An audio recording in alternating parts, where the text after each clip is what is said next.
Weirdmageddon Part 2, Escape from Reality, sometimes known as Mabelland, is the 19th episode of Gravity Falls' second season, 39th overall, second part to Weirdmageddon, and second to the last episode before the finale. In it, the group tried to rescue Mabel from her reality bubble, but she actually kind of likes it there. Shenanigans ensue.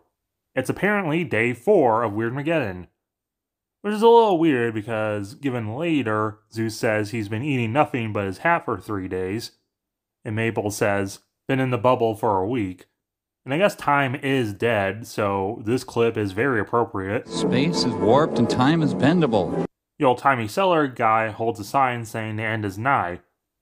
Then it is nigh is a very popular saying around a bunch of doomsday religious folk, but I mostly know the saying from Watchmen. They get captured, and we find out the reason why Bill is capturing people is so he can make a giant throne out of them.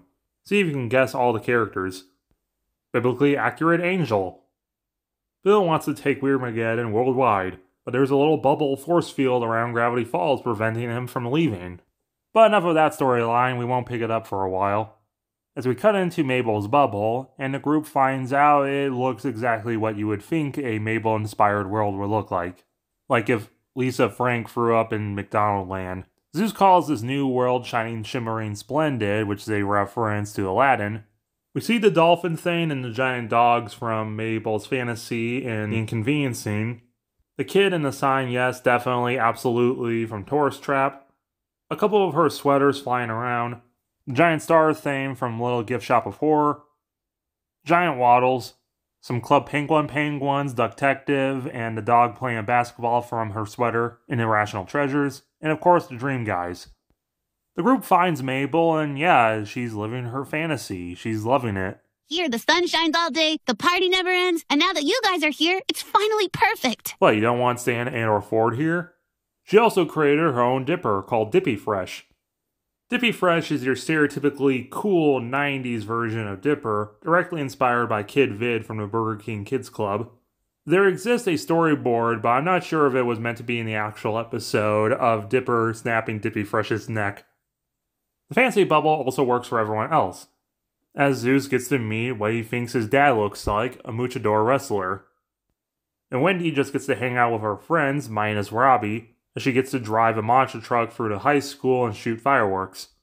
Bill considers freeing Ford to pop the bubble, and in his eye flashes Gravity Falls, a bat, eyeballs, an island with a face underneath, mysterious tall man, the ghost page from Northwest Mystery, 2 of Blind Eye Society, skull, a potion and a dagger, a grim Mabelland from Boss Mabel, teeth, a map of probably the UFO cliffs, and a zombie page from Tourist Trap. This tree is played by Kevin Michael Richardson, aka Blubs, and the ghost from Northwest Mystery. And then Wendy says she would totally go out with Dipper if they were the same age, and here they could do that. But then Dipper realizes this is just an illusion, she turns into millipedes, and yeah, the whole thing's a whole bunch of sus. Dipper's original fantasy was gonna be Ford appears somehow beating Weirdmageddon and they go on crazy adventures. Dipper is living his best life, but he sees Mabel's living her worst life, or her friends think Dipper's weird because he hangs out with an old guy in the basement half of his life. It was cut because they realized why would the fantasy show the negative sides of Dipper leaving Mabel. And I like here that was something he used to fantasize about, but he realized he didn't want it anymore and moved on.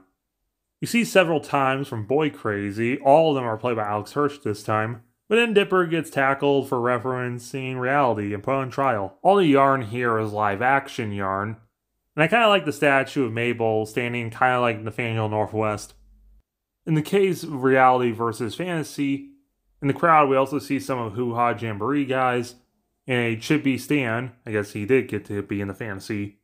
The judge is based off of the Meow Wow sweater from Tourist Trap, and he's played by Jon Stewart, who apparently literally recorded all of his lines over a phone call during production of his live show. The jury is a bunch of Mabels, and the prosecutors are the Dream Guys, who think reality is bogus, lame, and whack, and they bring out the scrapbook for evidence. Originally, the scrapbook was meant to be the whole setting of the second half of the episode, where Dipper and Mabel teamed up with their past selves to fight Bill. but it was changed. We go back in time to Picture Day, which is happening in fall for some reason, and also some reason outside. Egbert Elementary is directly based off of the elementary school Alex Hirsch and Ariel Hirsch went to. It was also pictured by Blendon in Dipper and Mabel vs. the Future. Mabel has slap bracelets. For those who don't remember, slap bracelets were these little bars of metal that you slap around your arm, and they were really cool, but like most trendy cool things, school tried to ban them because God forbid kids enjoy themselves. Any upset here is someone put gum in Mabel's hair. Also, Dipper is wearing a beanie. I know absolutely schools hate it when kids wear hats. They would not allow them to wear that. But then again, I guess this is in the past, and I don't know how California schools work, so whatever. Then it cuts to Valentine's Day, and Dipper didn't get any Valentines. But he does have his tourist trap hat. Again, I'm not sure if Californian schools allow their kids to wear hats, because in Michigan they definitely didn't. And we cut to recent clips from Into the Bunker. I think this clip is from Gideon Rising, and Dipper and Mabel vs. the Future. Well, then they just pay off the jurors. Dipper makes his case, and it's honestly one of the sweetest moments in the series, as he brings Mabel to witness and expresses himself. And I know that even though you might act like it, you don't want to be in this fantasy world. You're scared of growing up. And who could blame you? I'm scared too. Look, real life stinks sometimes, okay? I'm not gonna lie. But there's a better way to get through it than denial, and that's with help from people who care about you. Both of them shaved their heads together for the picture. Mabel taped all of her Valentines together and gave it to Dipper. And we see clips from Summerween, Sock Opera, Gideon Rising, and all of this actually does make it through Mabel. They have an awkward sibling hug like in Tourist Trap. But then fantasy turns on them, even Dippy Fresh, and they have to escape. They burst its bubble. Giant Waddles was apparently normal Waddles who got captured at some point. They return to the Mystery Shack. Mabel has her grappling hook, and apparently a lot of the characters were actually hiding out there, including the unicorn from Last Mabelcorn, a Manicore, the Bat Stab Biker, the guy who married a hummingbird who's been partially frozen, a couple gnomes, Candy, Stan, Blubs, Grinda, McGucket, I guess he ate all the rations in the bunker and came out, Pacifica, who's now hilariously wearing some rags but also still wearing her Uggs, and the Multi-Bear, who I guess made up with the Manicore. Mabel outfit check. She's got her classic shooting star.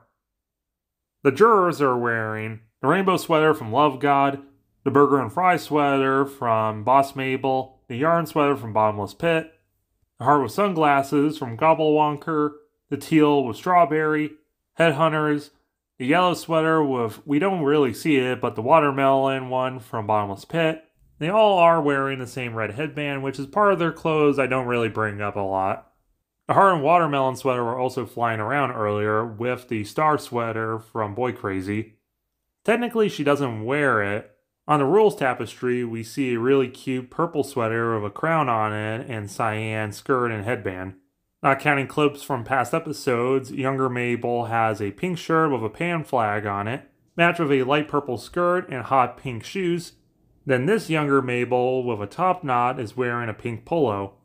And at the end of the episode, Mabel's wearing the same birthday sweater from Mabel and Dipper vs. the Future. Our key is written across the fence here, Dippy Fresh. Our code is, Kraz and Zyler went on to run the legal department at a major children's television network, aka Disney.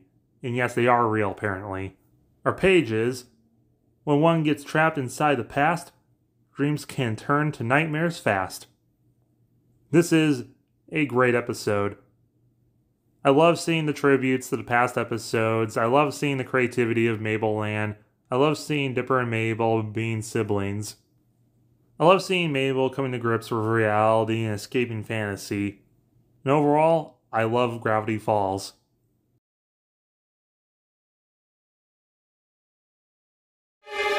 I'm sorry, I can't leave him hanging. Yes! You're dead to me, Soos.